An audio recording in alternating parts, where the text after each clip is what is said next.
Good morning. Oh, happy day. Oh, happy day. Yet another day that the Lord has made. And I will rejoice and be glad in it and in Him because He made the day. I've been seeing so many sad and tragic stories about suicide.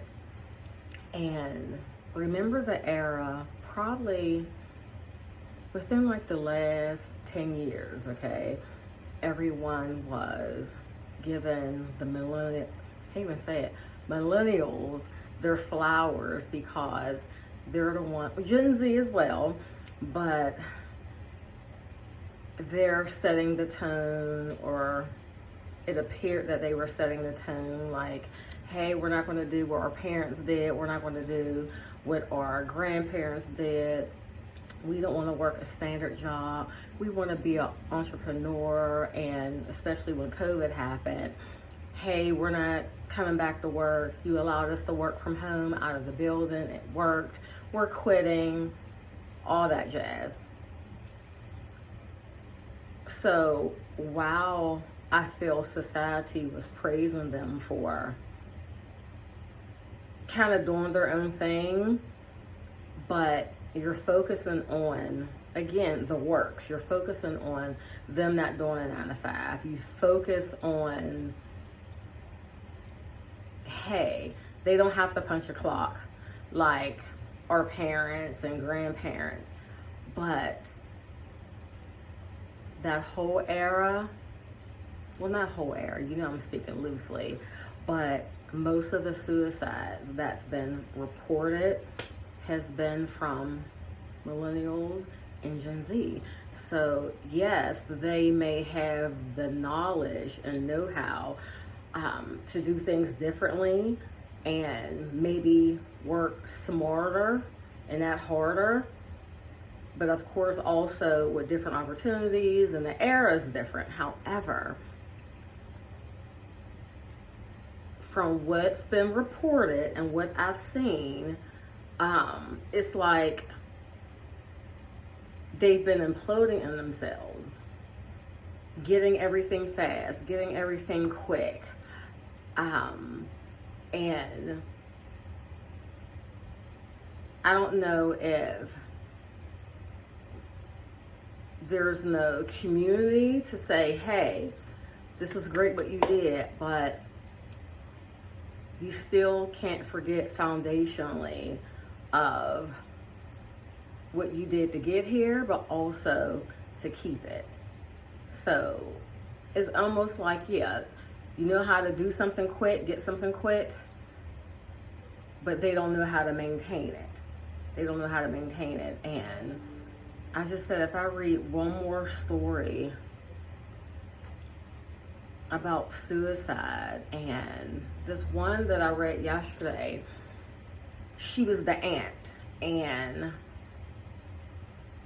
she stated that her nephew was great, thriving, again, he was from that era, and she was just asking like, hey, he was never depressed. There was no, hey, I'm stressed, everything looked perfect. We talked to him, how was your day? Like all of that. And he left a note basically stating how stressed he was.